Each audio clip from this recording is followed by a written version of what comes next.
Start. Vipul sir, where are you from? I'm from Mumbai. I'm born and brought up in Bombay. Born and brought up here. Can we talk about your school days? My school was very good. It was one of the best in Bombay at that time. It was very difficult to get admission at that time. What board was it? It was SSC board. I finished my schooling in 1979. So at that time, there was no much concept of CBSE or some other concept. So that was one of the best school we had. It was not only education, but they have groomed us very well. So, and after that, I went to HR college, which was again one of the best at that time. Yes. I did my CA in 1986. When did you decide that I want to do a CA? I got good marks in 12th standard, which encouraged my friends and me both that we should go for it. And actually speaking, HR college was a factory of CA. CA. Still. So we were encouraged. Luckily I finished my CA very early in first attempt everywhere. I've done my CS, company secretary. I've done ICWA, now it is known as CMA, Cost and Management Accounting. And then go on, it's just journey, it's going on. Was CA the first thing, or did you have a dream कि cricketer बनूंगा, musician बनूंगा? No. I already have love for academics. To gather knowledge and to part with knowledge was always my passion. And that is the reason I have come to this teaching field. So you can say one sort of like Saraswati was always there with me from beginning. So gaining knowledge was always my passion, and that has really, I have converted into academically in degrees. And now I'm into this field where I'm parting with you people. What difference do you see between CA when you did, like in your time, and people doing CA right now? In my time, everything we had to do it on our own. There was no external help as such. Like, you have ready-made question papers and study materials, coaching classes, and so many stuffs you have. So we didn't have that much, number one. Number two, there were very few people who had courage actually to go for CA. Like they were getting afraid, like, we can't do CA and all. And the third thing is the result percentage was very, very low. I still remember that when I passed my final CA, the result was, I think, 1.6% all over India. Which is, I think, now it has gone to more than 10%. Would you say cracking CA was more difficult then or right now? At that time, because there was less help, it was, like, you have to rely more on your own stuff, your own sense. And now it's a little older, so you got more papers with you, more syllabus with you, more stuff with you. You managed to crack CA on your own? Yes. How did you get into stock market? Okay. Actually speaking, stock market was introduced to me in 1992 at Harshad Mehta's time. Before that, actually speaking, if you remember, the rate of stocks used to come in economic times. And I never used to read that page. I used to just flip that page because I never used to like stocks at that time. But 1992, after Harshad Mehta, I was really into stocks. No doubt, I burned my fingers because it was first time. I've seen actually 4 major bull runs. First one was 1992, Harshad Mehta's time. Second was Ketan Parikh's time in 2000. Third one was in 2007-8, Lehman Brothers time. And recent one. The recent one is the longest one, and the deepest one, and the best one. What are your thoughts? Is it gonna stay like this for a while or flip? Okay. See, 1992 Harshad Mehta's and 2000 Ketan Parekh was more of a scam. So it was more of a bubble. But this time, there is a rock-solid economic development is there. The government is continuously supporting. The government's stable. And that government policies, which are completely in favor of industry, that you can see in the earnings of the company. The earnings of the companies are continuously growing, and that is the reason the prices of shares are not likely to come down. That is one. Number two, there is a lot of liquidity in the market. Lot of money is there. Lot of money is chasing to the stocks. Why they are chasing? Because number one, they have confidence in the present government. They have confidence in the earnings. And the most important is there are no other good avenues available in other investment. Like people don't like gold nowadays. People don't like properties. People don't like to put money in FDs. So then what is left over? And stock has given you phenomenal returns. So it is attracting. So the moment stock market comes down for some reason, people come with the money. They are ready with the money. They are loaded with the money. So I will put it this way, that liquidity will not allow market to go down. But at the same time, the valuation will not allow it to go much up. What were some rookie mistakes you made when you entered the stock market? The first thing which I used to always say in the classroom, that never buy the stocks on hearsay. Normally people buy stocks, Tips based. on tips base. Like my friend told me, I bought it. And then he says that double ho jayega and it becomes half. So that was the thing. First in 1992 thing, I made loss because I was doing on hearsay.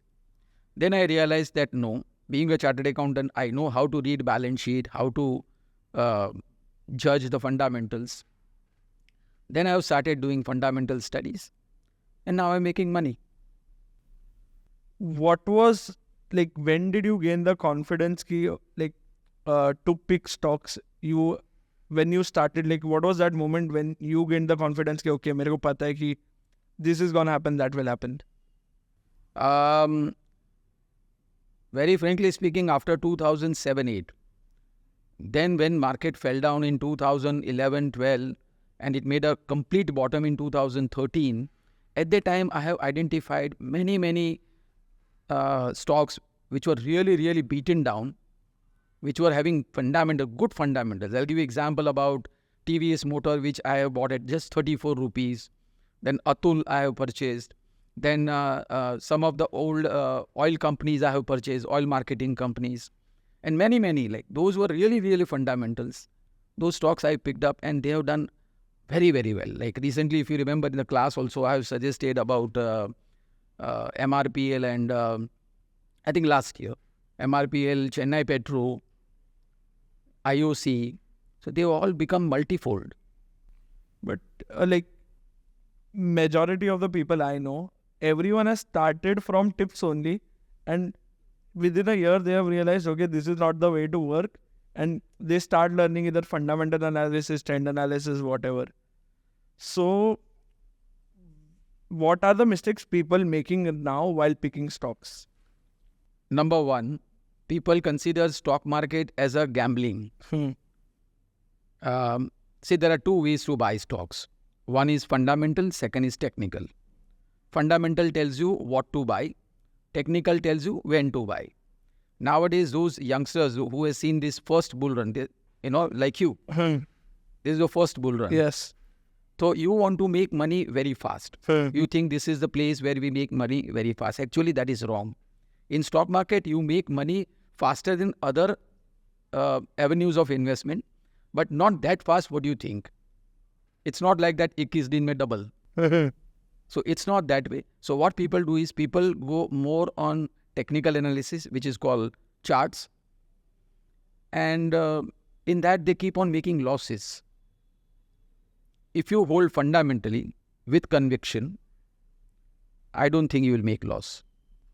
Was this gambling taboo there when you started? Of course. Stock market mein gambling aspect is as old as stock market. So gambling is always there. There are always three types of people come in the stock market. One is, we have done bull, bear and stag and all. So one, people who always feel they are always bullish, which are most of the people. Second one is bearish, who always feels, no, it's really overpriced. And third one is just, they come in the market like a hot money. when there is a lot of bull run is going on, they come in the market with a lot of money, make money. When bull run is fizzled out, they leave the market and go back to their own industry or business, whatever they are into. So they are just temporary. They are like a hot money. Those who want to make a serious money, they have to do fundamental study with conviction. They have to hold for a very long period of time, as if you are holding some other asset class, like you hold gold forever, you hold property forever. So you have to hold for a very, very long period of time. That will give you huge amount of returns and that will create your wealth. Did you have to convince your parents ki this is not gambling, this is like short source of money or something like that?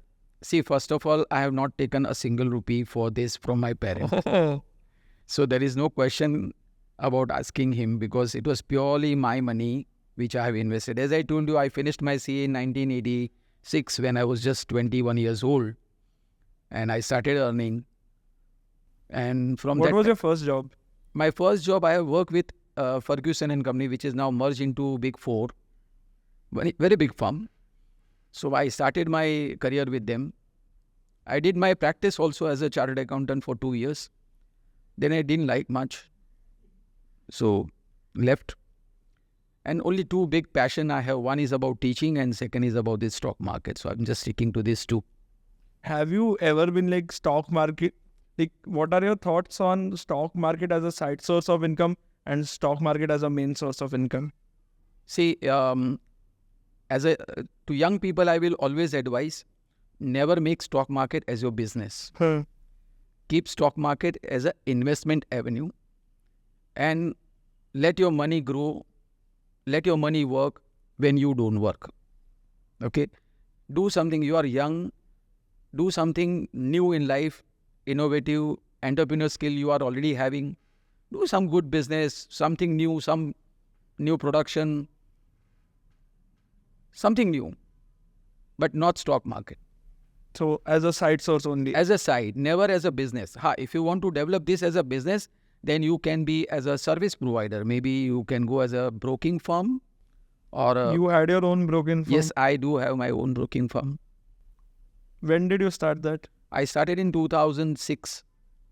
2006, I started my broking firm. It's still there. So you can be as a service provider. You can use your knowledge and you can make that as a business. But if you think that you want to earn money out of this speculation, then no. You mentioned all these bull runs that have happened, but since you started investing, there have been like at least two, like 2008 and COVID. So how does one manage through these bear runs?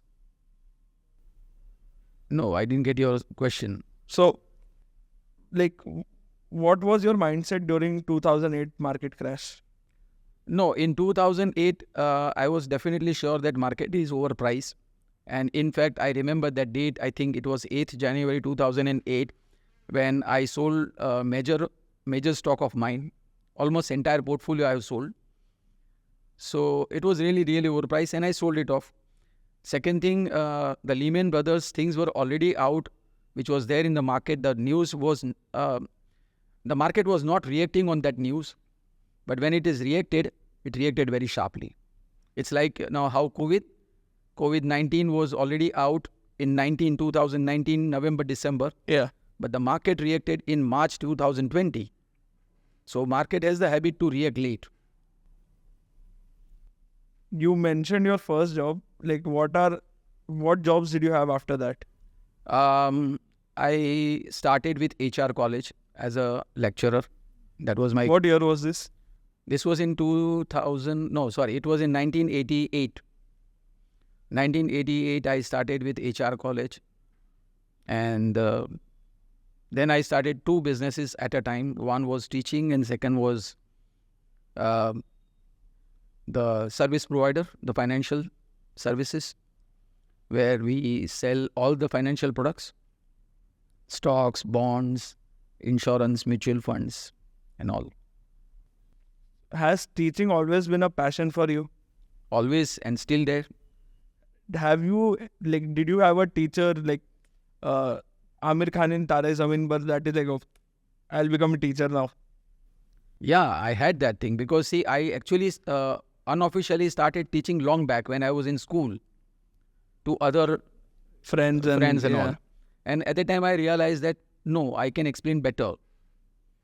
Then I made it formalized. And you said you are pursuing your PhD now. Yeah. What motivated you to pursue your own PhD now? No, PhD is in academics. If you see, it is the ultimate degree you have. You are a doctorate. Number one. Number two, I really wanted to do research in my own field. See, I have a lot of knowledge over the years. I've gathered a lot of knowledge of stock market. But now I wanted to do PhD, means I want to do research from all over the world, like what people think all over the world about this. That research I want to do to make to do my tool more refined. Whatever tools I have, I want to do refinement of those tools. And you mentioned you're writing your own book. Can we know about the book? When is it coming out? What is it about? It's in the process. I have just finished more than 60%. So maybe by next year, you'll see my book. What is it about? No, it is about the stock market only because that's my passion. I won't disclose a name, but maybe next year you'll see that book. We will surely be waiting for that. What advice do you have for students right now? In terms of? Life advice. Number one, gather a lot of knowledge. Read a lot of newspaper, periodicals, and so many articles. Increase your knowledge because knowledge will be empowering. Knowledge is power. Number one. Number two, be little more hardworking and do something like, something best in the world. Like, see, today we look at the Western world for innovative things. Why we can't do? Why we don't have brains? We have. But leave laziness aside. Do something new, innovative. Think like what we have to offer to the world. Like today, laptop we see abroad. Mobile phones we see abroad. Or Microsoft, Google, and so many companies. Why everything is coming from USA or abroad? Make in India. No, think not only this part. Forget software. Something else. Think what we have to offer to the world.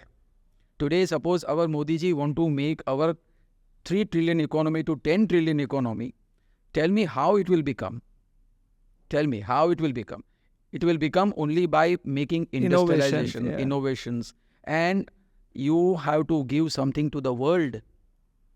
If you see any countries in the world, like see today, suppose you have USA as say 19 trillion economy or China as 13 trillion economy. Why?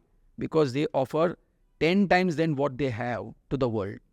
Now you think about yourself, what we have in India other than dal chawal and chini to offer to the world. So innovation is a must. We have to offer something great, which is something like, you can say cutting edge technology. Something. You should have something to offer to the world. Also, I wanted your thoughts on at what age should a person start managing their own finance and whether managing personal finance should be taught in school itself. The first part is, even Warren Buffett has done his first investment at the age of 11, and he said that was also too late. Okay, so earlier you understand, better for you it is, because there is something called power of compounding. The earlier you start, more it will compound. In the last phase, your compounding will be phenomenal. So earlier you gather money, earlier you start investing, more wealth you can create. Number one. Number two, as far as your teaching part is concerned, yes, it should be taught very early. In fact, I will put it this way. Like I have seen in some of the schools, they say keep maths as optional. Keep along with maths this as an option. Finance, yes. As an option. No doubt this is also with figures, but with option. Why do you think Adani and Ambani, like Reliance and the Adani enterprise, why are they so successful at this stage? See, as I told you, just now you're asking me about the youngster, what youngsters should do. You should take risk. These people are taking risk. take risk, and think something new. As I told you, what you have, something new to offer to the world. Take risk. This is the age of taking risk. That will make you big. So it's not only Ambani and Adani. Just now, as I told you, that if you want to make your economy from 3 trillion to 10 trillion or 15 trillion, then we need 10 Ambanis and 10 Adanis. Why don't you be one of them? I will try my best, sir, to make you proud. Do you have any stock market idol, like someone you follow, you look up to? Yeah, I do have, but not on a common platform. Okay. And my friends will yell at me if I don't ask. Any tips for our viewers? Say there is no as such any specific tip, but anything which comes within your fundamental parameters, buy it with courage, with conviction. Remember one thing, sometimes the share falls much below its fundamental values. If you have conviction, keep on adding that stock, keep on adding that stock. In the class I told when I think West Coast paper was there. I think West Coast paper we were discussing in the class. When it was at 585, I told everyone that this is a stock which was fallen, I think, from 850 onwards. From 850, it has fallen to 585. Nothing wrong with the fundamentals, super fundamentals. You can still buy that stock. West Coast paper mill, Andhra paper mill, super fundamental. You can buy that. 585 has already become 685 right now. But still, it is a good buy. But it's not only one stock I'm talking about. Certain parameters which is already taught to you, like example, the earnings, the fundamental ratios, the financial standing, the promoters, the industry, and the future. If all are in favorable, don't think that why the stock is not moving. If it is not moved now, it will move later on, but it has to move. Like example, I told, I think in last year about Chennai Petro. Chennai Petro stock was available only at 220 rupees and the earnings per share was 250 rupees per share.